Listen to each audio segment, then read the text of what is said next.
शहादा शहरात मोटर वाहन कायद्यातील नियमांची ऐसी तैसी करत सर्रास अवैध प्रवासी वाहतूक सुरू आहे। खासगी कार, टाटा मॅजिक, टॅक्सी यासारख्या वाहनांमधून शहादा ते शिरपूर तसेच शहादा ते सारंगखेडा या मार्गावर सर्रासपणे अवैध प्रवासी वाहतूक सुरू आहे। मात्र याकडे पोलीस व आरटीओ अधिकाऱ्यांचे दुर्लक्ष होत आहे।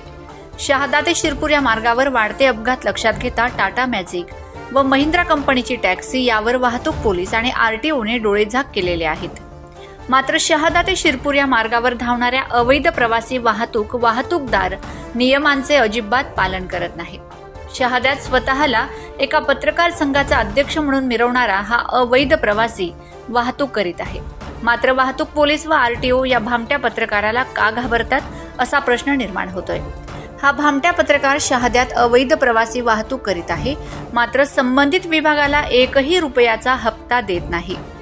तरी या भामट्या पत्रकाराची वाहने कोणाच्या आशीर्वादाने सुरू आहेत अशी जनतेमध्ये चर्चेस उधाण आले आहे। तूर्त एवढेच, सविस्तर वृत्त पुढच्या बातमीपत्रात पहा।